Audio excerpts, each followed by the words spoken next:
Hey guys, and welcome to another episode of Goat Movies, the podcast for the simple movie lover, where we discuss movies we've recently seen and see if they have what it takes to become the next greatest of all time.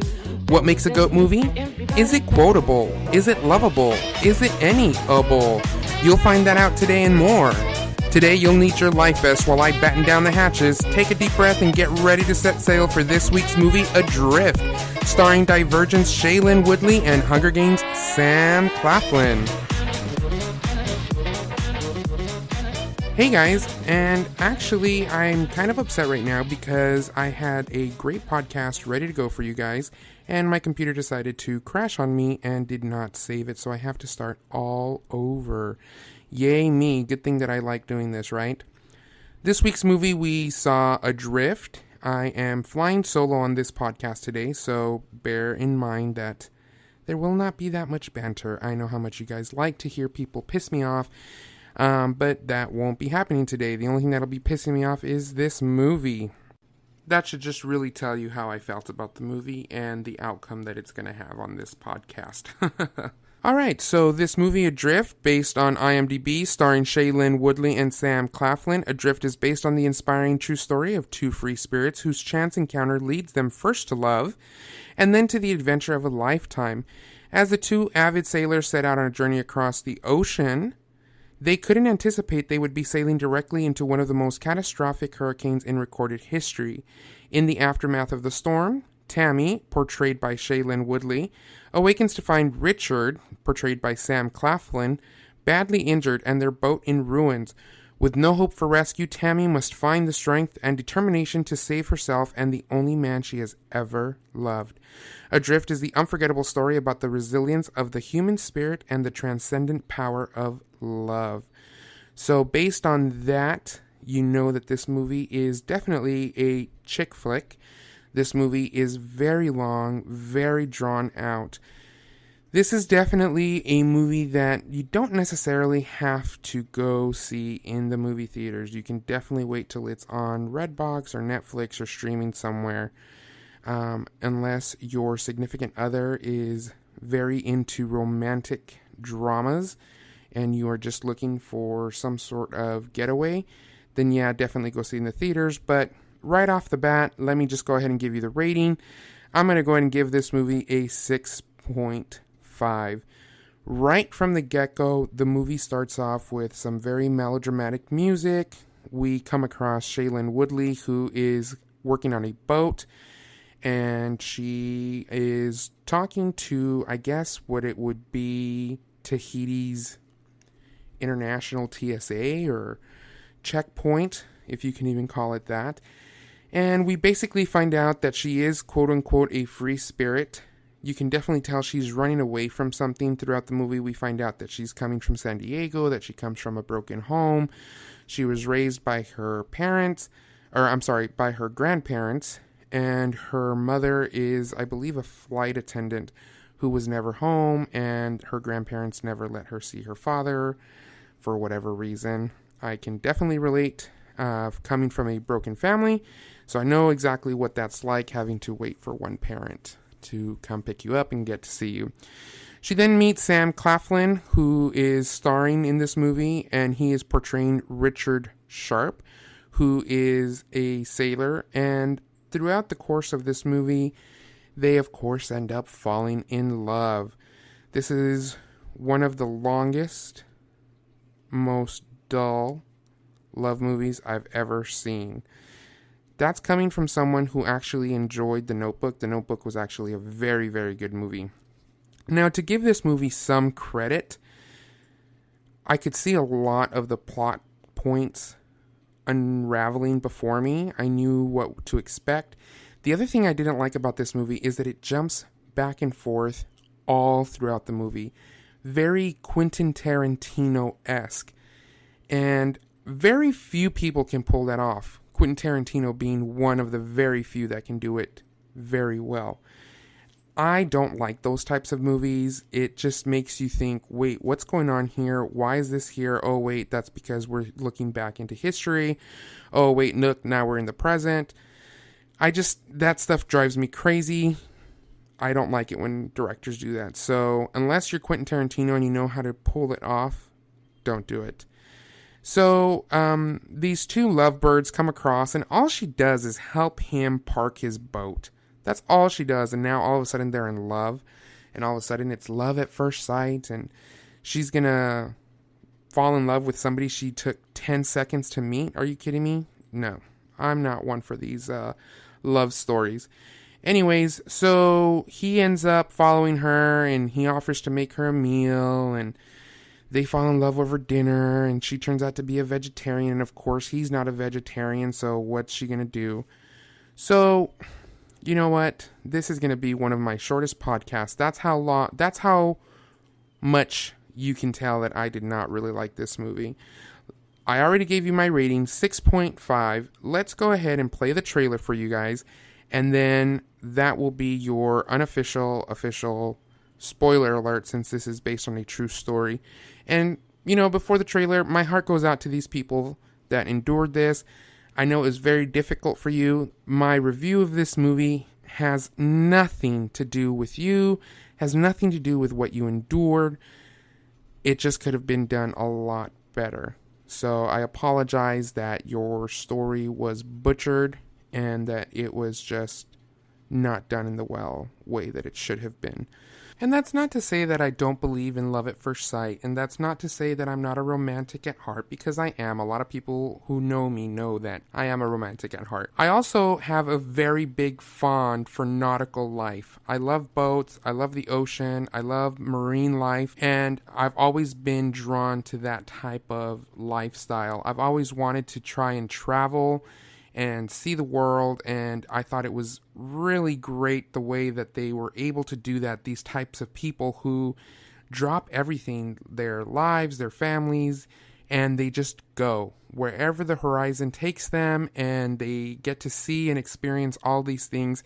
And sometimes in life, that's really all that we can do, is close our eyes and take a leap of faith. I know I've done that a couple of times, and it's worked out sometimes it hasn't. But I wish I could be a little bit more free spirit like that. On a more personal note, this movie just really made me think of my good friend Kelsey. Kelsey and I are avid watchers of Below Deck, both Mediterranean and regular on Bravo TV. If you haven't seen it, they're not a sponsor of this podcast or anything like that, but we just love Below Deck. It's an awesome, awesome show. And if you love comedy, if you love drama, that's definitely the show for you. But I digress. This podcast is about movies, not television shows. So without further ado, here is the trailer. We've been to so many places. What's it like selling out there all alone? Miserable. You're either sunburnt, sleep deprived, or seasick. And after a few days, there's hallucinations. Why do you do it? It's a feeling. It's intense. It's just you and the infinite horizon. You must be a sailor too, I take it. I don't know that I would consider myself a sailor. Oh, come on. Not like you. You are. Do you want to take her out? Right now? Anytime. You think you might want to go sailing with me?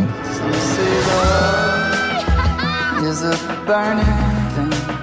How would you like to sail the Hosanna to California for us? 4,000 miles is insane.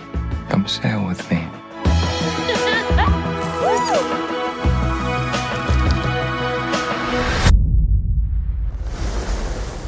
Hurricane Raymond has been upgraded to a Category 5. Should we be worried? Mayday! This is the sailing yacht Hosanna. Do you copy? I love you. Get below! I'm not leaving you! Get below now! Oh my god! Oh my god! Go!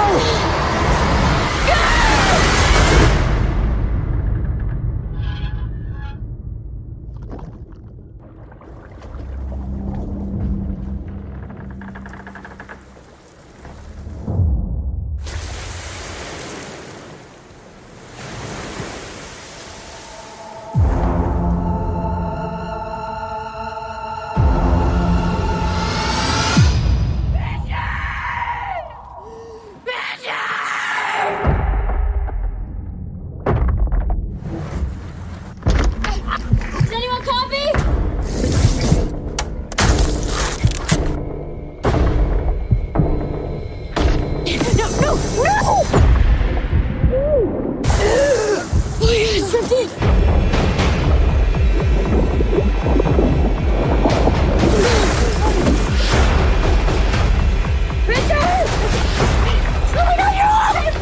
not gonna die out here.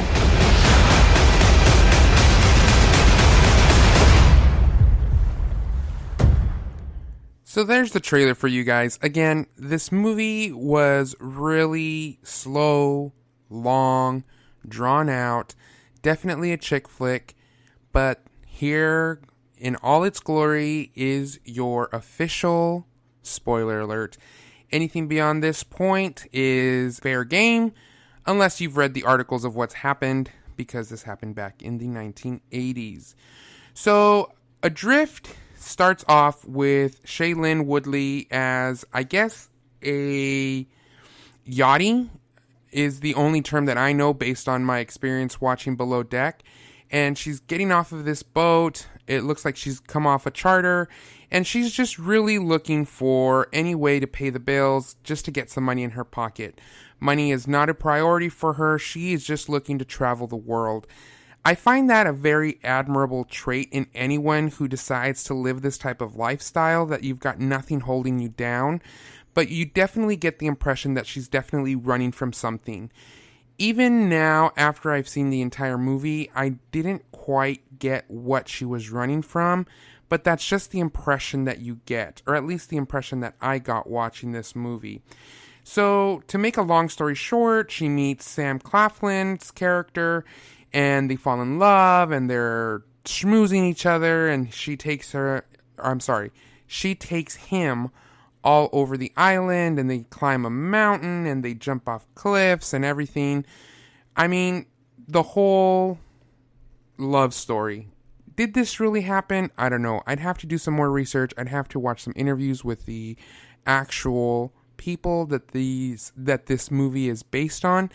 But I don't find that type of love story is real. That being said, who the hell sails away with someone that they just recently met? According to the timeline that's given in the movie, this is about 5 to 6 months before. So it's 5 to 6 months that they've been seeing each other in Tahiti. And then all of a sudden they decide to sail from Tahiti all the way to California. Not to mention that Richard, who is played by Sam, Richard is in a market with Shailene, and all of a sudden these two people out of nowhere recognize him and are like, "Hey buddy, what's going on? Hey, I'm glad we found you. We want to offer you $10,000 so that you can sail our boat from Tahiti to California because we have to go to London." What? That whole plot made absolutely no sense to me. They didn't expand on it. They didn't say how Richard knew these people. All of a sudden, Richard is just, okay, yeah, sure, why not? Is it a plausible storyline? Absolutely, but that's definitely a plot hole in the entire movie as to who are these people? How do they know Richard? Why is all of a sudden, are they entrusting this? It's got to be at least $1 million, at least I would assume. This is a very nice sailboat. And from what I understand from sailboats, these are not cheap water toys.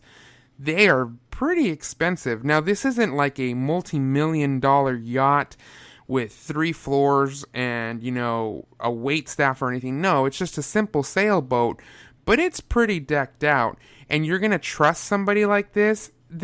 I half expected this to be Richard's parents, but we actually find out that Richard's mother actually committed suicide, and he found her when he was 7 years old, that she had hung herself. Not to mention that he still envisions her and hears her voice now that he's in his 30s. So that's a little awkward, but there's definitely more to that later on. So anyways, they sail off from Tahiti, they're all in love, and keep in mind that this entire movie is going back and forth. Back to Tahiti while they were in love and everything was perfect, to after the storm. And it's all kind of building up to the storm, and then it cuts to when she is rescued.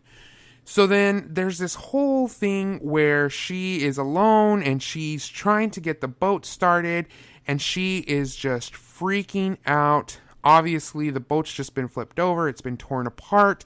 She's out in the middle of the ocean with absolutely nothing in sight. And she's looking for Richard. Richard cannot be found. And I want to say she spends at least a day or two looking for Richard. All of a sudden, she sees the lifeboat. Richard's still holding on to it, unconscious. And she forces the sailboat to drift over towards him, where she then rescues him and pulls him in. We find out that he has broken ribs, and his leg is broken, and the bone is protruding through the skin. So she fashions a splint so that his leg is set. And all of a sudden, now we're in the midst of survival mode, where she's trying to figure out how they're going to get to land. She starts using all these instruments. Now, I don't expect an entire nautical education to be given in this movie, but just a brief explanation of sorts.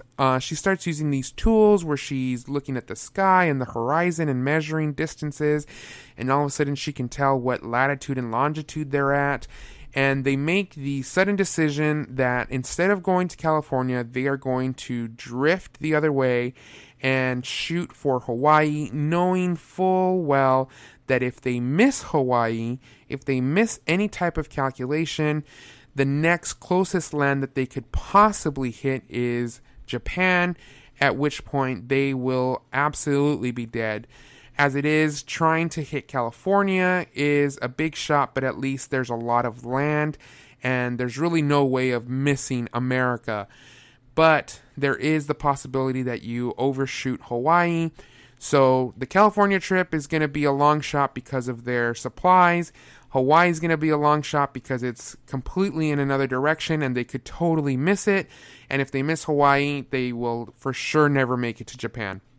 So they decide to go towards Hawaii, and all of a sudden you're noticing that she's the one that's having to do everything. Obviously, because Sam can't move because of his leg and his ribs are broken. So he is, and he even says it in the movie, he's complete and total dead weight. So then Shaylin goes into the cupboards and she starts trying to salvage all the food that she can. And what does she come across? She comes across a bottle of Skippy peanut butter.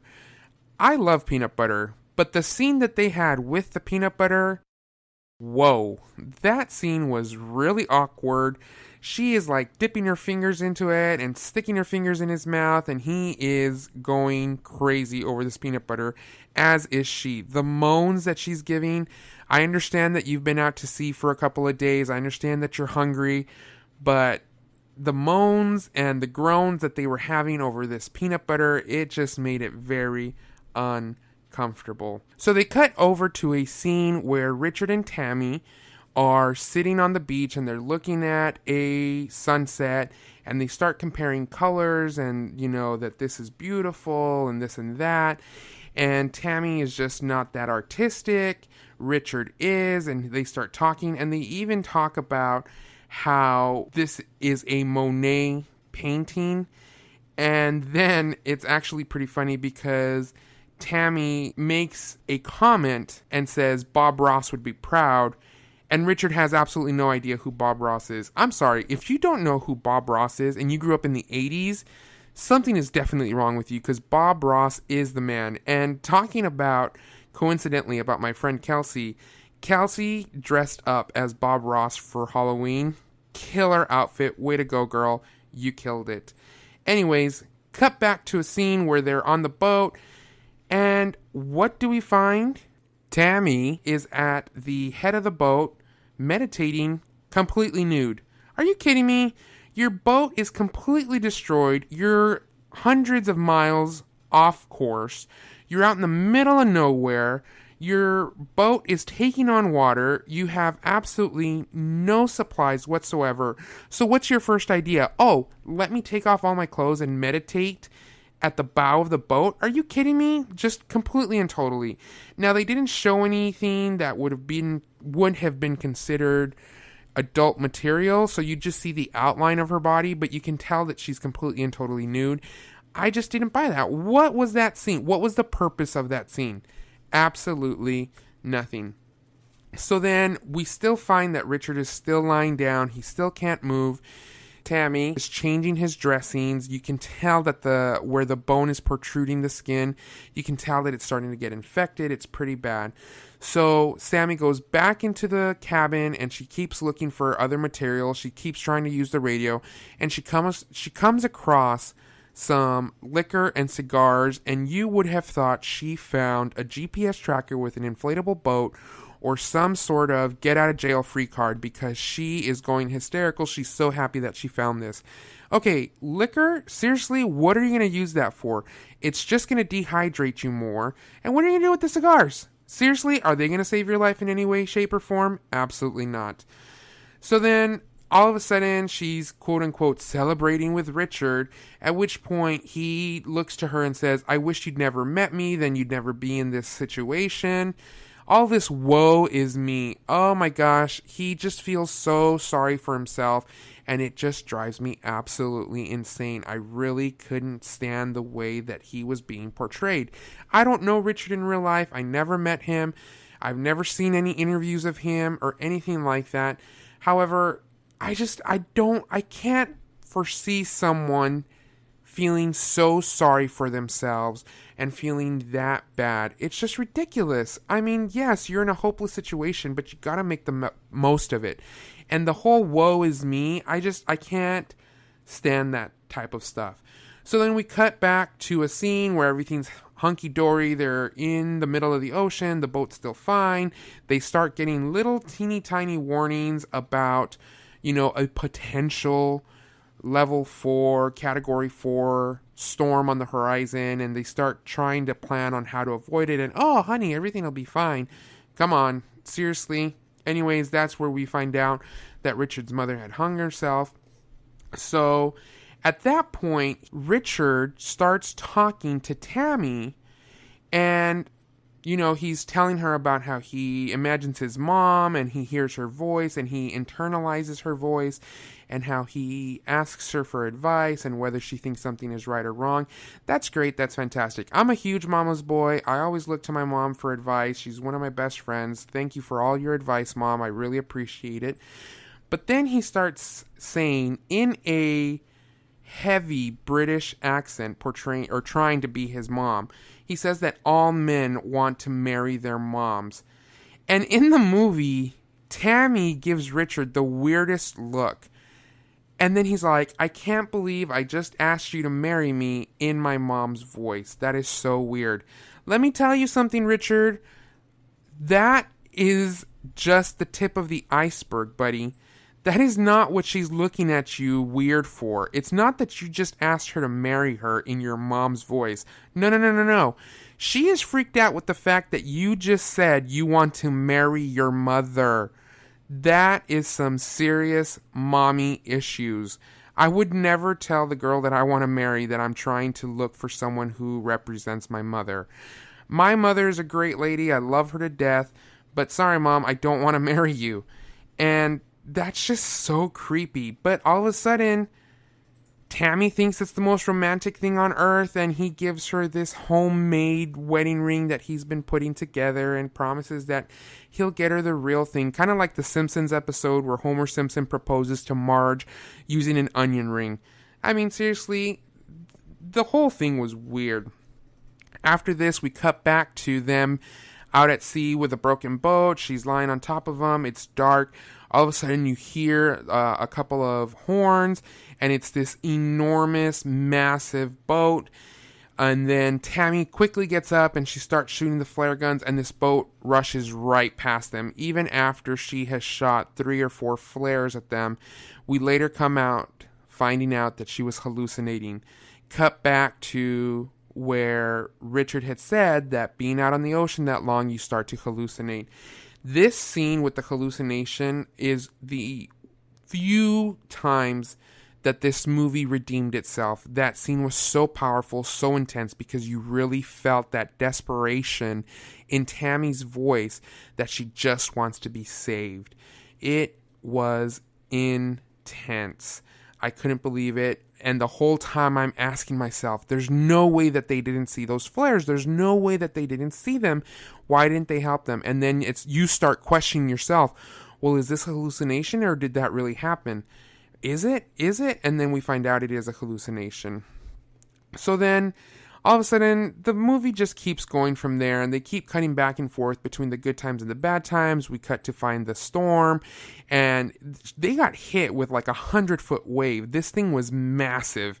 Think Perfect Storm, George Clooney, Matt Wahlberg. I mean, the wave that they got hit with was enormous. So then they cut to this last scene, and Tammy is dehydrated. She's completely, gone. And there she gets up and she is trying to help Richard. She's changing his bandages. His foot is all necrotic. It's all black. You know that he's about to lose this thing. She keeps trying to get him to eat. And then finally she says, I finally decided to go ahead and let you go. I'll love you forever. And cut back to the scene. All of a sudden, Richard is gone.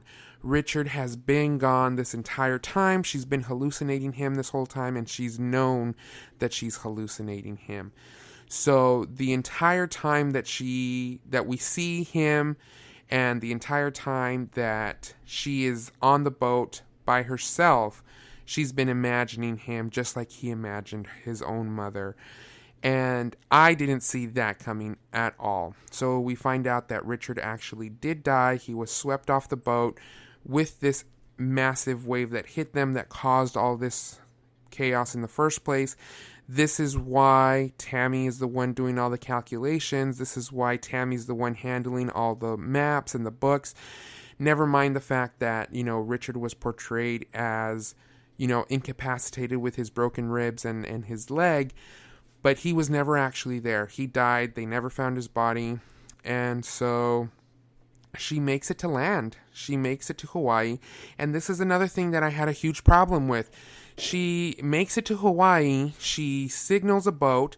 And this is another one where it got me. I felt it inside. I felt a little quiver, where she's firing the flares and you hear the boat signal to her. They start honking the horn saying like, hey, yeah, we see you. We're on our way. The boat's rushing towards her. She is just so excited. I felt for her. I was so happy for her that she was finally saved. But then the boat pulls up right next to her. And what's the first thing that they do? They lower a basket with apples and water to her. How about getting her on the boat? How about that? Huh? Keep in mind this entire time, she is filthy, and so is Richard. I can only imagine what they smelled like, and it's that type of stuff that I think about, guys, and I'm sorry, but I was holding my breath because I could just imagine what they smelled like. But that was my biggest thing. Why are you handing her a basket full of food and water? Thank you so much for that. Get her on your boat. Give her medical attention. She's dehydrated, she's sunburned, and she's delirious. Obviously, help her. So then, all of a sudden, cut to another scene. The boat is towing the broken boat all the way back to Hawaii. And then she's back in Tahiti because that wasn't Richard's boat. Now she's sitting in Richard's boat and reminiscing about everything. And she finds a flower that they talked about. Blah, blah, blah, blah. 6.5, guys. Definitely a chick flick. If you're into these types of movies, you won't be disappointed. But again, I wouldn't waste my money on it. I would definitely wait until it's streaming on Netflix or on HBO Go or whatever. I really hope that one of these people ends up sponsoring me because I am giving too many props to these people for promoting their apps and their shows. Anyways, that's going to do it for this week. If you have any questions or concerns, if you have a movie that you'd like for me to review, remember you can always reach me at goatmoviespc@gmail.com. That's goatmovies, plural, pc@gmail.com. Please don't forget to rate and subscribe. Share this podcast. It's the only way that I can keep it going. Hopefully you guys are enjoying this as much as I am, and I will see you next week. Get a partner, then begin. Hold whatever pose you're in, pose in.